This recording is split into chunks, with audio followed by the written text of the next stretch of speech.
Good evening. This is Peter Lorre. Welcome to another performance dedicated to the shadier side of life, the mysterious, the criminal, the oftentimes murderous side of life. Oh, please understand that this is not that life can be beautiful or love thy neighbor. Oh, no, no. No, my friends, this is the Mystery Playhouse.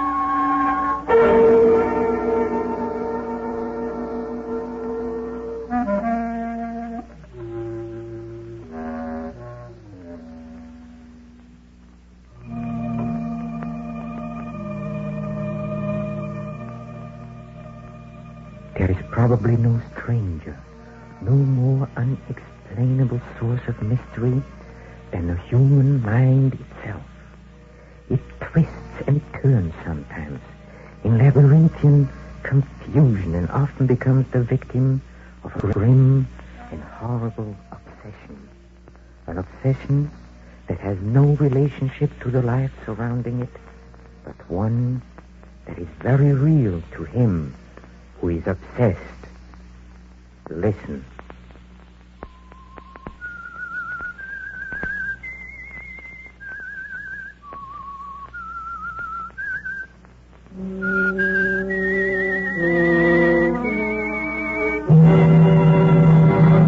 I am the Whistler. And I know many things, for I walk by night. I know many strange tales, many secrets hidden in the hearts of men and women who have stepped into the shadows. Yes, I know the nameless terrors of which I dare not speak.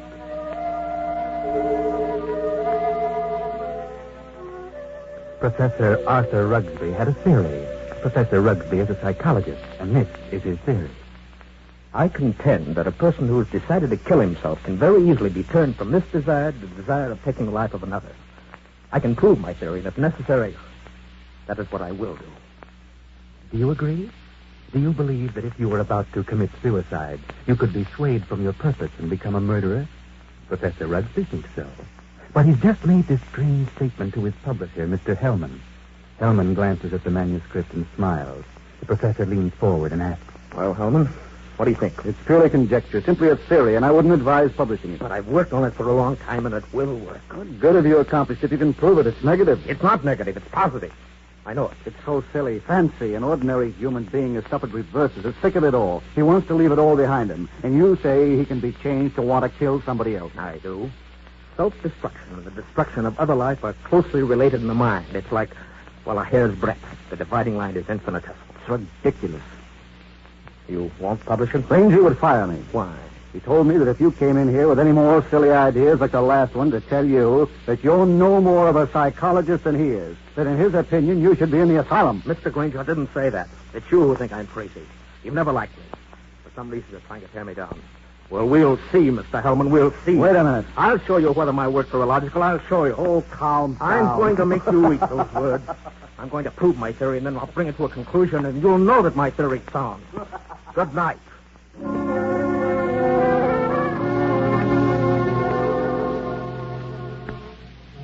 Professor Rugsby, seething with resentment, rushes from the office, strides angrily down the street, muttering to himself, and goes home late for dinner. He finds a note from his wife, Myra, saying she's decided to go to the opera and will be home around 11:30. Then he gets an inspiration. He will find a subject for his experiment. So he goes to the bridge over the deep canyon, the bridge called Suicide. And strangely enough, he hasn't long to wait. As he stands against the railing in the fog, a figure appears a few feet beyond, studies the distance below. Wait a minute. Huh? That's very silly. Let go of me. Oh, no, I couldn't do that. I need you. Get away. Look, it's 500 feet to those tracks below. Hard steel rails. And don't believe what you heard about not knowing what happened. Let loose. People don't always die instantly. They live in agony for minutes and sometimes for hours. It's a horrible death. I know. How do you know? I'm a doctor. Doctor? Yes. I can tell you much simpler ways, much less painful ways, and quicker. You're a nice-looking girl. An intelligent girl. Maybe after I've talked to you a while, you wouldn't want to do this at all. No. Maybe a few minutes' talk will change the entire picture for you. What could you do to help me? There's a motive back of your wanting to do this, and I'd like to know what it is. Nothing doing. Haven't you any relatives, any loved ones you'd like to do something for? Yes. And if you talk with me for a while, maybe I can find a way clear to help. Oh, you sound crazy to me. Oh, no. I may be many things, but I'm not crazy.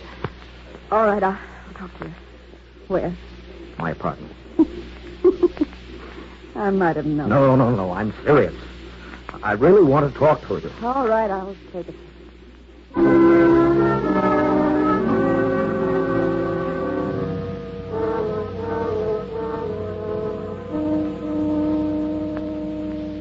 Now, first, you know that you're a very pretty girl, don't you? Yeah, that doesn't always mean so Yeah, much. for the right man, it might. That's what I thought. I found out it didn't mean a thing. Ah, then it was because of the man.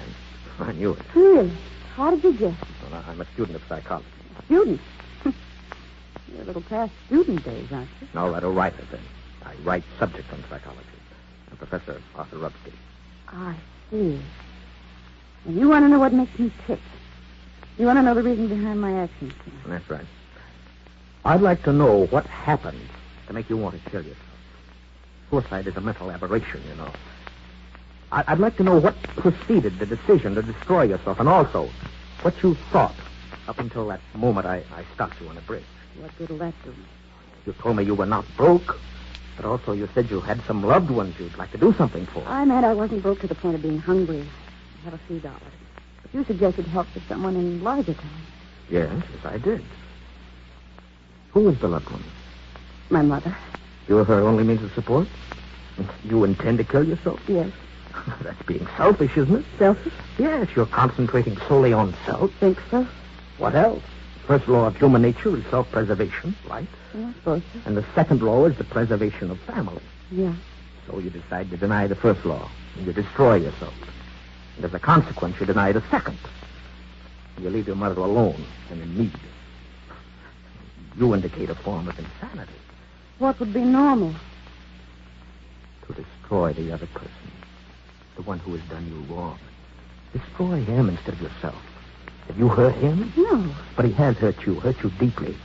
He's done the wrong, correct? Yes. Then the one who's done the wrong should be the one to suffer. You have no legal recourse. No, I'm sorry. I guess you'd kill yourself unless your poor mother suffered because of the wrong of another. Why shouldn't he be the one to suffer? I suppose you're right. Why shouldn't he? What happened? Why not tell me about it? Were you married? No. He never seemed to find time to get around to marriage. What's your name? Gladys. Gladys Tanner. How long have you known him? Almost 4 years. Have you always thought he meant to marry? Yes. Until? Until 3 weeks ago. On July 1st, he had to leave town for a week on business. He said he was going to Kansas City. When he came back, he seemed too busy to see me. And a week ago, I found a snapshot along with several others in the desk at his home. May I see it? Certainly. The picture of him and another woman. But the picture was not taken in Kansas City. No? It was taken on the beach at Atlantic City, and it's dated by the finish of July 3rd. Since his return, he's refused to see me, and yesterday he finally said he didn't care to see me anymore. So I better forget him. It isn't so easy as that, is it? No, I figured I'd done something. I blame myself. Do you know the blonde woman in the snapshot? No. There must be a woman he's met recently. You've known him for 5 years. I don't think you're to blame. He's the one who's in the wrong, and he should be made to suffer. How? Well, you were going to kill yourself? Why should you? Kill him instead. He double-crossed you. He deserves it. Let me go a little deeper into the situation. Whenever a person has reached a conclusion that takes his life...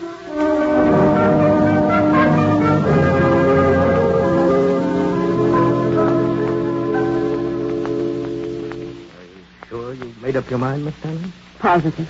Now, if you're careful, you won't be caught. But whether you are or not, I'm giving you this check for $1,000. Made out of cash. To be sent to your mother only after the man's dead. Write his name on this pad. There you are. Now, I don't know what's happened to the newspapers. I'll withhold payment until I learn that you've gone through with it. It'll happen tonight. Very well. Now, you're sure you're determined? Absolutely. Nothing could stop me. Now, I'll tell you my reason for this. I'm a psychiatrist.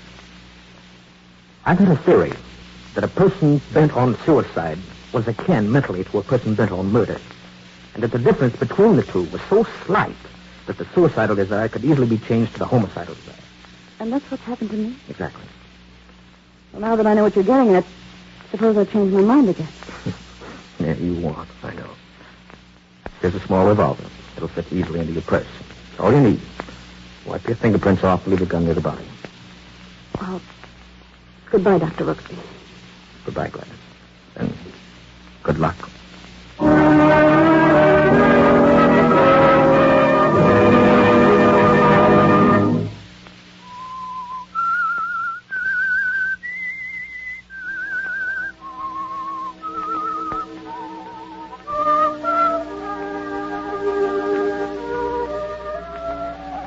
And so Gladys leaves Rugsby and starts off to the house of her victim on the outskirts of town.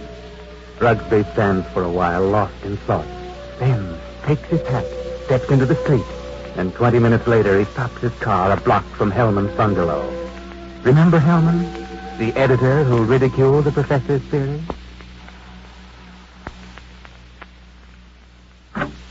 Oh. Hello, Rugsby. Good evening, Hellman. I thought I'd drop out and have a little chat with you. Why this time of night? 11? Didn't think that was late for you. Come in. What's in your mind? I want to talk to you about my theory you ridicule so definitely. My theory about suicide. Oh. Well, I said I'd prove it, didn't I? Yeah, but what are you getting at? It's going to be proved. My theory is going to be proved tonight. Well, go ahead and prove it. It isn't funny, Hellman. No? How in the world can you prove anything like that? What good will that do you? More than you'll ever know. I don't like you, Hellman. I've never liked you. And I know you don't like me. I can't help that, Rugsby. What are you staring at? Is there someone here with you? Certainly not. That woman's dress on the Davenport. Huh? Oh, my secretary dropped by earlier this evening with a manuscript. She must have forgotten it. She's not here now. Of course not. I'll continue. I found a subject. A girl who was ready to commit suicide because a man had tossed her over for another woman. In a few hours, I was successful in changing her thoughts from suicide to homicide. And she's going to kill the man tonight. What do you think of that? There may be a dozen murders tonight. But you'll know which one I mean. You'll know about this murder. What do you mean? Because I'm going to tell who the victim's going to be. If you know who the intended victim is, why don't you stop it? But I wouldn't have proved my theory. You put the girl up to it. You're insane, Rugsby. You think so, Hellman? No sane man would ever think of such a useless, senseless idea. For heaven's sake, stop laughing! I'm thinking about the victim. What he learned. Who is the victim? Morton Hellman. What? Yes, you. Who is the girl? I know of no girl who want to kill me. Well, this one does. No. I wouldn't put it past you to hire somebody to do something like this. No. This girl's no fake. This girl's serious. Deadly serious. Who is she? I don't know. You're the only one I know who doesn't like me. You're the only one I know with a motive. But believe me, Rugsby, you'll not get away with it. You've probably hypnotized some poor woman, figuring she'd never remember what happened. Oh, Hellman, you underestimate me. Maybe I do underestimate your evil mind, but believe me... Put your hands up, Hellman. Get away from that desk. I'll just take care of your gun, Hellman. Yeah. When did you start carrying a gun, Rugsby? No? A gun? Don't be silly. This isn't a gun in my pocket. It's just my pipe. See? What do you hear, Hellman? Nothing. Oh, I heard it, too. Sound on the porch. Well, I'll leave now. Back way. I'll put your gun in the kitchen. You look so anxious. I'll be very careful to remove all the fingerprints. You insane fool! It's fancy. You Hellman. You're going to help prove my theory. Good night. Crazy devil. I'll have him locked up before he gets across town. Good evening, Mr. Hellman. What? How did you get in here? Through the patio door. What do you want? I wanted to talk to you. You sure that you're not under the influence of someone? What a strange question. What do you mean? That crazy professor. You've been hypnotized. You're just imagining things. And what are you doing here? I wanted to tell you something. Yeah? What? When you first indicated to me that you were through with me, I was terribly hurt. I thought all along that we were to be married. I couldn't understand. Tried to think of something I'd done to cause our breakup. I happened to find a snapshot in your desk. Snapshot? Take a look at it. Kansas City? No. Atlantic City, New Jersey. You and a blonde. And the date is stamped on the back. Business trip. Yeah? What about it? I just wanted you to know that you weren't so slick. I wanted you to know that I knew about the blonde. That I knew you'd lied. Now that you've told me, what good does it do you? A lot of good. First, I thought you came here intending to kill me. Well, goodbye, Morton. And good luck in your new venture. Thanks. What venture? This one. Gladys. Gladys!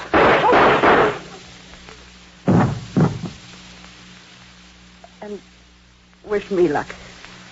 In mine.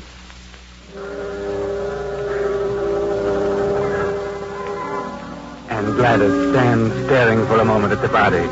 Then she wipes off the gun, drops it to the floor, takes the professor's check from her purse, steps to Hellman's desk, takes pen and paper, calmly writes a note, puts it with the check into an envelope, addresses it, stamps it, turns out the lights, and steps quickly out the door and down the street. At the corner, she pauses, drops the envelope in the mailbox, and disappears. Well, Professor Rugsby, there you are. You heard the shot. The perfect crime. You can go home now and go to sleep. Myra, Oh, Arthur. what are you doing asleep on the Davenport? You know what time it is? Must be after midnight. I've been waiting for you. Where have you been? I walked around downtown for a while. I dropped into club for a nightcap. How's the opera? Oh, fair. Nothing to brag about. Who sang the lead? Belchiati. He wasn't very good. Belchiati? Yes. He's a poor old fellow. A fellow. I thought they were doing Aida tonight. No, they switched because someone was ill. I just as soon have stayed home. Yeah. Have a nightcap, Myra? No, thanks. I'm tired. I think I'll go to bed. I'll be along presently. Good night. Night.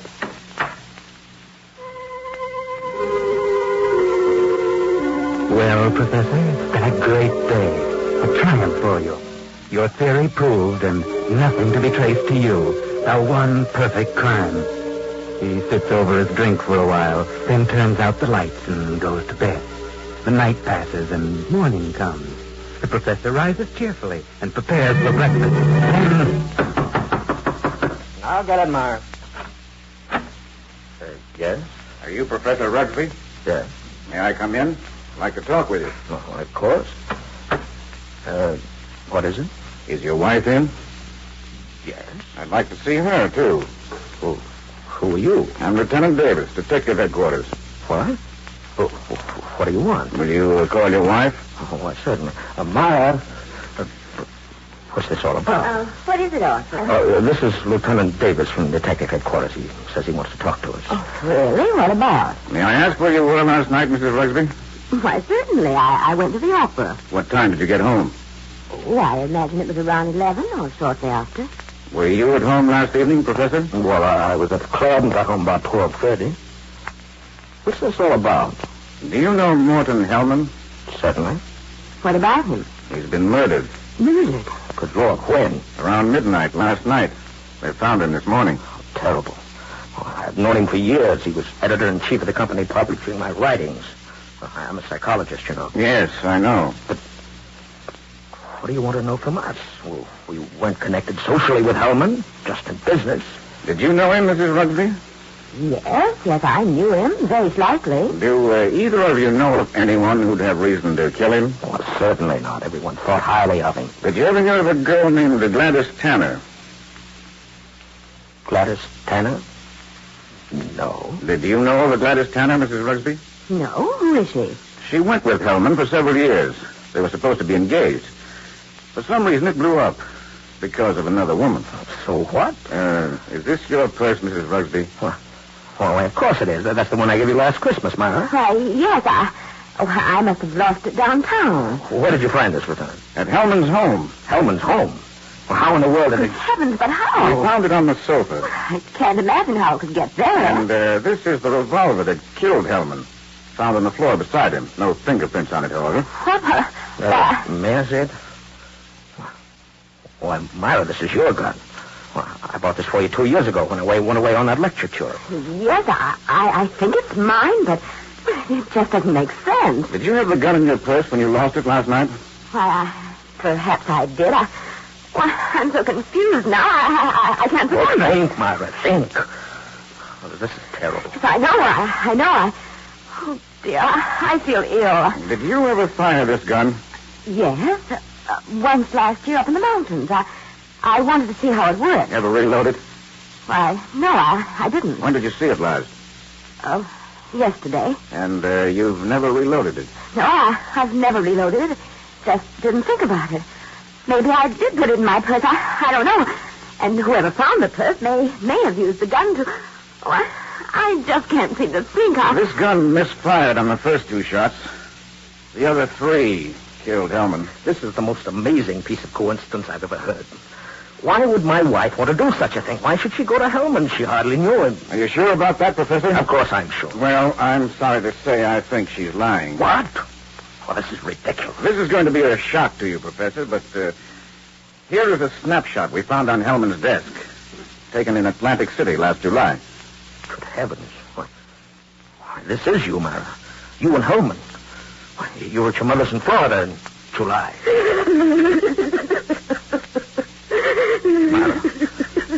Myra, look at me. What does this mean? I can't. I can't believe such a thing. It just doesn't seem possible. May I have the purse, the gun, and photo? Thanks. I'm sorry, but I'll have to take her down to headquarters. I didn't kill him. I didn't. I wouldn't. I loved him.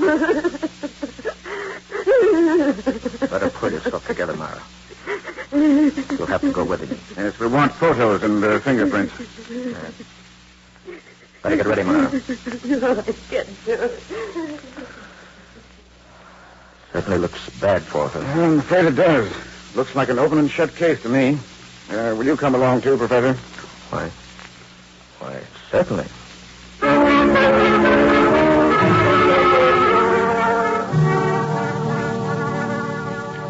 Now, it's several hours later at police headquarters.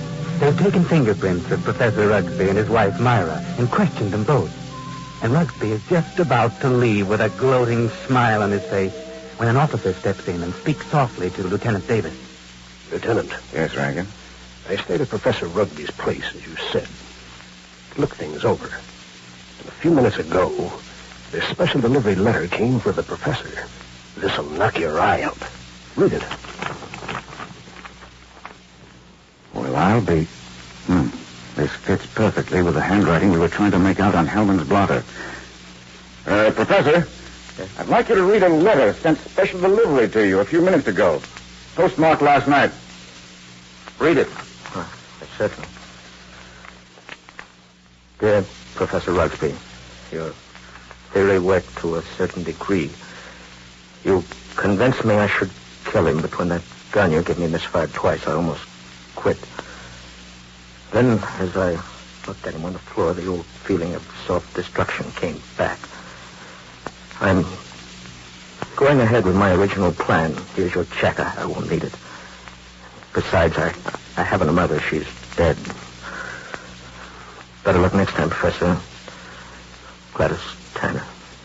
And, Lieutenant, a half hour ago, they found her body beneath Suicide Bridge.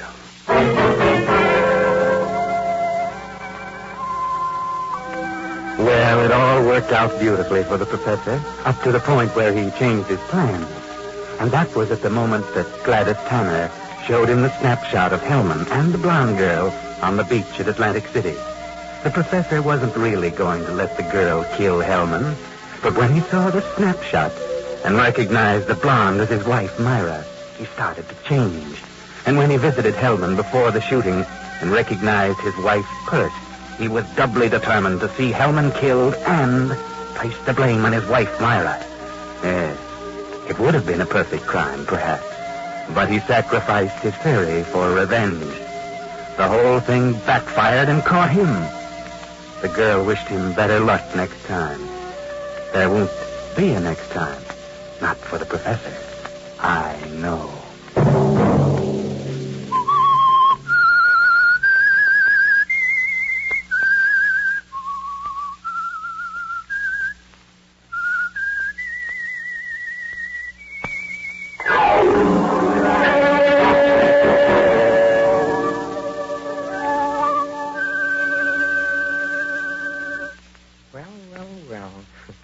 It looks like Professor Rugby's obsession for scientific experimentation melted away before the more ordinary urge for revenge. It goes to show that we are all human, doesn't it? Or does it? Maybe the Whistler knows the answer to that one, too. Oh, don't go, please. I want you to hear about our next performance at the Mystery Playhouse. Come with me to the green room where our players are rehearsing. Come.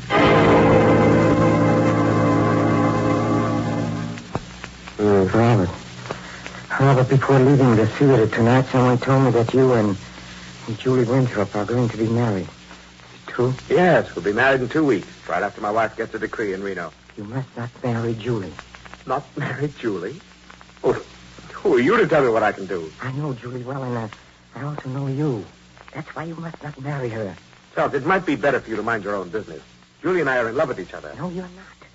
She's fascinated by your good looks. She's impressed by your fame, but she does not love you. Now, look here.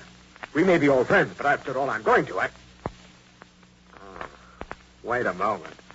I get it now. You're in love with her yourself. I'm in love with Julie. No, we are just friends. Friends? You're madly in love with her. That's why you came here tonight, isn't it? No. Friends. What? You're laughing. You, in love with a girl like Julie. Why should my love make you laugh? Oh, so you admit it, huh? All right, I do. Why is it so funny? Do you think she'd have you? You, a clown, ugly, clumsy. You in love with Julie? And why not? Why not? You! You're laughing. Stop it. Can I? Look at yourself. No. Charles, let go of me. No. You're choking. Let go. A joke, huh? A joke. Laugh. Go ahead. Laugh now. Laugh. Robert. Robert. I didn't mean it. Robert. Lord, what have I done?